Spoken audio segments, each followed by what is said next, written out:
My name is Eric Couch. I've been coming to Four Corners for about 3 years now, I think. Um, I was baptized in the Catholic Church when I was a baby.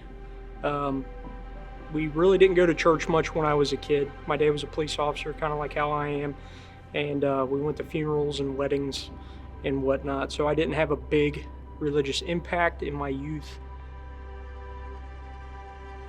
In college, I went to Xavier, attended a couple masses there. Really didn't find a priest that I connected with or anything like that. And then my senior year of college, I met my wife, Ellen. Ellen was raised in the Catholic Church. She went every Sunday when she could, and started becoming pretty tight with her family, her mom and her sister, and they started going up to a church in Mount Adams. I met a priest there, called him Father Marty. He connected with me right off the bat. He knew how to keep my attention and how to keep me focused.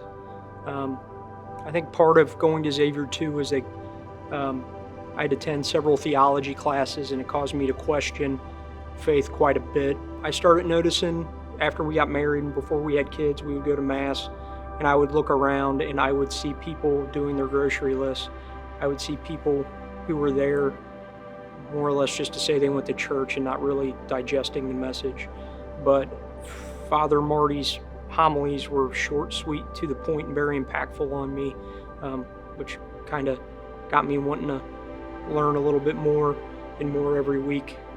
Father Marty left our church and moved back to Pennsylvania, and then we had a new priest there who didn't know too well, didn't connect well with him. He wasn't a very personable individual. I didn't feel like I could approach him with questions. So I kind of, at work, I see a lot of dark stuff. I've been a criminalist a long time, and I just had questions, a lot more questions. Why does stuff happen?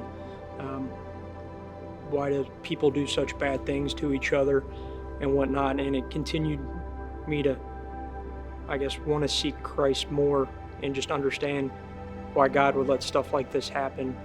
We moved up from Cincinnati area up to Liberty Township, and we switched from a couple different parishes there. But in the process of all that kind of stuff, on January 8th, 2014, my brother, who was 4 years older than me, passed away suddenly. Put me in a very dark place for a very long time. I didn't really want to go to church too often, but I still tried to go because I had a kid at the point and I wanted to be a good example to her. We had our second child. We bounced around a couple different parishes. Ended up going to St. Max for a little while.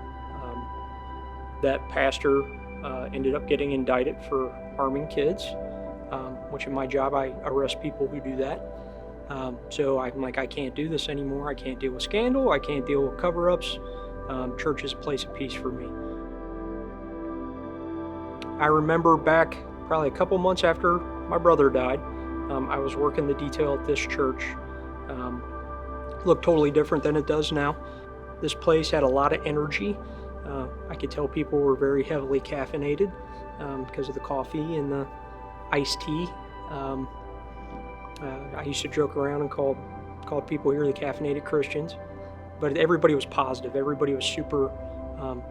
Everybody would come up and talk to me, and I'm like, God, these are nice people. And Pastor Ben saw me one day, and I'm normally a pretty smiley guy. I'm a glasses half full kind of person, and he saw I was kind of down, and he asked me what was wrong, and I told him about my brother passing away suddenly, and he disappeared for about half an hour, but before my detail was over, he came back to me and had a book about grieving. I don't remember what it's called, but I still have it at my house somewhere, and that was very impactful for me, to somebody who barely knew me, other than passing, saying hello and whatnot. Gave me a book to help me try to figure out how to deal with one of the toughest situations I've ever been involved with in my life. It just kind of always stuck with me. I like working this detail because I like the people. I liked how this church worshiped. So we started coming here the community was awesome. I think the biggest thing with me doing the work that I do and seeing the negative things that I see and seeing people who live, unfortunately, without God in their lives and the poor decisions that people make, it can make you very negative. It can bring you down, and at some points it can cause drinking issues and everything else like that. I think since I've started coming back to church, I'm not drinking to cope with problems that I deal with at work and in my personal life. I feel like that void has been filled. And it seemed like when we first started coming to this church that every problem that I had, it seemed like the message was guided right towards me. After a while, I started to get to know some people here who had like-minded beliefs, and I wasn't scared that I didn't know the Bible through and through. And then started getting involved in small groups and volunteering.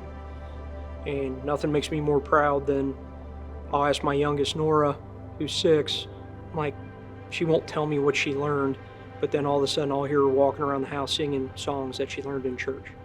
We started praying, not just the Catholic prayers, but just, I call it Freestyle Prayer, just coming up with them on our own. I think the biggest thing that it's coming back to church has helped me with, it's never the fact that I questioned if there was God or Jesus. It was more or less that I had questions, and I think it was through a lack of education. I was pondering this for a while. So I was baptized as a baby. I felt like after coming here for about 2 years, I'm like, I can get baptized again. I didn't realize this, and I wanted to get rid of the old Eric. Eric who hold grudges, who was negative, and everything like that. And I went and talked to Pastor Joseph about baptism, and he asked me some questions. Well, what do you want to do it? And I told him that it was kind of like my rebirth, focusing on Christ, making Christ number one in my life and not somewhere down the stack. I wanted to let go of the old stuff. I wanted to be forgiven for my old self, my angry little guy problems that I dealt with for years. You can't tell from me sitting in this chair, I'm pretty short. And when I came out of that water, I felt like Pastor Joseph might have held me down a little longer than needed, but he said I needed that in general. And when I came out, it was just kind of like a awakening for me. I can be forgiven from the things of my past, and as long as I try to live with Christ and live the right way and everything, that I can get to heaven.